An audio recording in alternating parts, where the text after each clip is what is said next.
Welcome to lecture 15 और इस lecture में हम देखेंगे कि स्विच स्टेटमेंट जावास्क्रिप्ट में किस तरह काम करता है। ये इफ स्टेटमेंट की तरह ही है, लेकिन जो है इसमें हम इसको रिप्रेजेंट करते हैं स्विच और साथ में केस लिखते हैं कॉलन के साथ। और अगर हमने ब्रेक देना है एक स्टेटमेंट के बाद तो हम इसके साथ ब्रेक यूज़ करते हैं और लास्ट में हम डिफ़ॉल्ट यूज़ करते हैं कि अगर ये सारी स्टेटमेंट्स ऊपर वाली जो केसेस हम यूज़ कर रहे हैं वो फुलफ़िल ना हो तो डिफ़ॉल्ट तो आखिर में चले ही चले। तो इसको हम प्रैक्टिकली देखते हैं, इसको हम हटा देते हैं।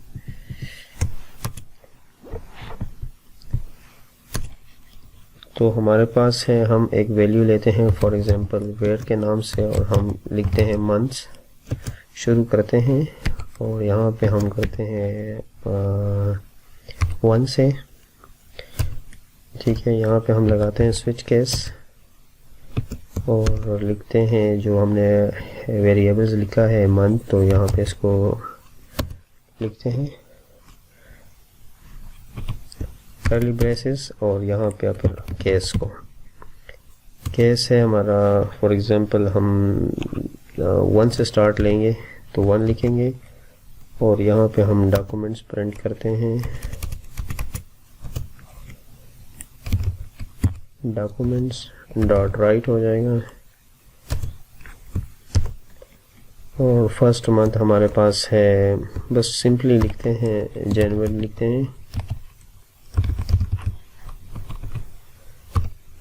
और यहाँ पे हम इसको ब्रेक करते हैं। इसी तरह दूसरा हम लेंगे, इसमें दूसरा केस हमारे पास होगा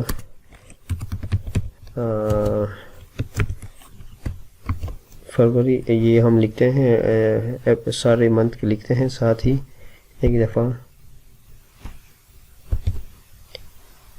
इसको मैं कॉपी पेस्ट करता हूँ सबको।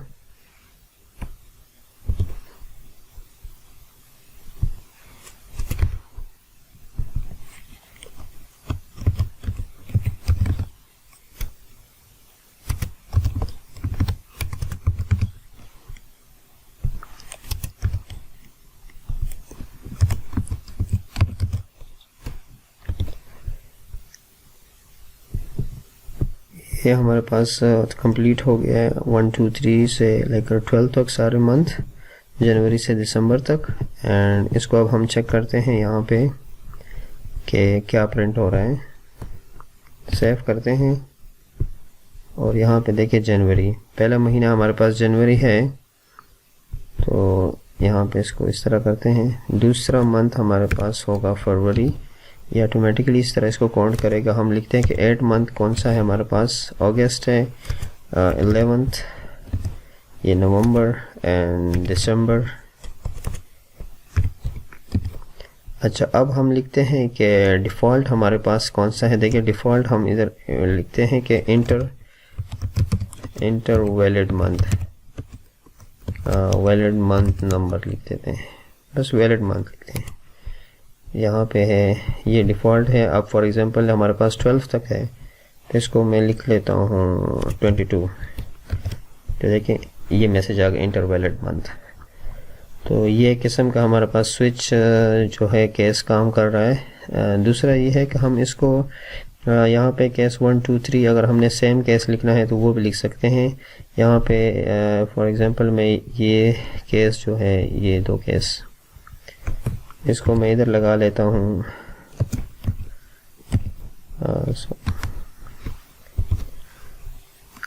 अभी आप इसमें देखेंगे कि हमने केस 1 जो था उसको हमने 1 वैल्यू दी है, तो इसको 1 तो ऑलरेडी जनवरी है तो ये 2 को भी जनवरी ही रीड करेगा। ये उस केस में हम यूज़ करते हैं अगर हमने एक ही वैल्यू जो है मतलब 3 केस है, एक उसके लिए यूज़ करना उस स्टेटमेंट के लिए, तो उसमें ये है। और तीसरा ये है कि अगर इसमें से हम ब्रेक हटा लें, फॉर एग्जांपल यहाँ से मैं ब्रेक हटा लेता हूँ, ब्रेक का फ़ायदा मैं आपको बता रहा हूँ, तो ये इसको ब्रेक नहीं करेगा। यहाँ पे देखें इसने ब्रेक नहीं किया, डायरेक्ट आ गया जहाँ से हमने ब्रेक हटाया है, जनवरी अप्रैल एंड मई तक ये पहुँच गया है। तो इसमें ब्रेक का यही फ़ायदा है।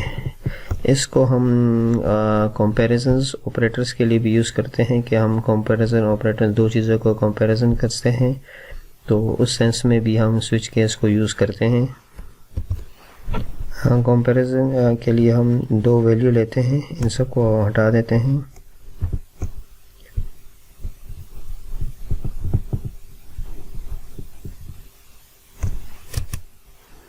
और यहाँ पे हमने जो पहले ही एग्जांपल लिया था एलिजिबिलिटीज़ का, वो किसी सेंस में भी हो सकता है, आपके एडमिशन सेंस में भी या ड्राइविंग लाइसेंस में या किसी सूरत में भी कोई भी एग्जांपल ले सकते हैं आप कंपैरिजंस में। तो हम इधर फॉर एज एलिजिबिलिटी देखते हैं, यहाँ पे एज लेते हैं और यहाँ पे हम इसको ट्रू कर लेते हैं, ठीक है। और केस में यहाँ पे केस में लिखते हैं इसको कंपैरिजंस में एज ग्रेटर और इक्वल टू, फॉर एग्जांपल हम लिख लेते हैं 18 एंड लॉजिकल एंड हम यूज़ करते हैं। इसमें क्या करते हैं कि लेस कर देते हैं, लेस और इक्वल टू 20 कर देते हैं और यहाँ पे हम सिंपली लिख लेते हैं एलिजिबल।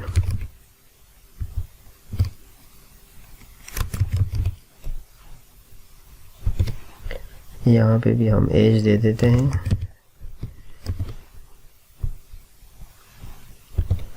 और केस को यहाँ पे हम क्लोज करते हैं कॉलन के साथ। ये एक हो गया। अब यहाँ पे हम देखते हैं केस 2 में कि इसी को हम कॉपी पेस्ट करते हैं इधर ही और इसमें हम एज चेंज कर देते हैं। फॉर एग्जांपल हम लिख लेते हैं कि 22 और यहाँ पे 28 कर देते हैं, लेट्स सी। और यहाँ पे लिखते हैं कि नॉट एलिजिबल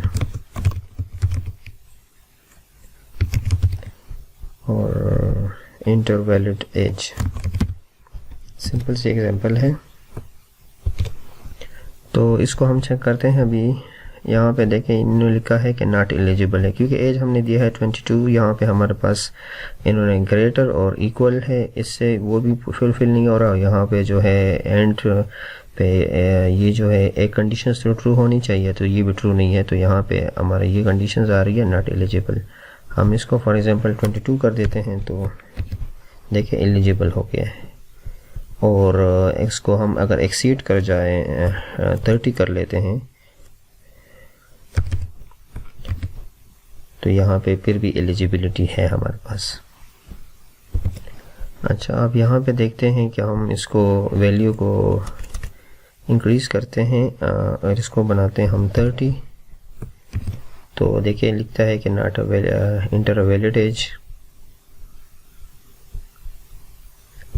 और यहाँ पे हम लिख देते हैं 26 है, तभी ये आएगा। यहाँ पे हम अगर हम 20 लिखें तभी ये विद इन रेंज है, एलिजिबल से है। तो स्विच ऑपरेटर्स को हम इसी तरह यूज़ कर सकते हैं एफ स्टेटमेंट्स की तरह। और दो चीज़ों को कंपैरिजंस भी हमने इसमें देख लिया है, इसमें हमने मंथ वाइज वैल्यूज़ भी। तो ये एक शॉर्ट वीडियो थी। Thanks for watching, C.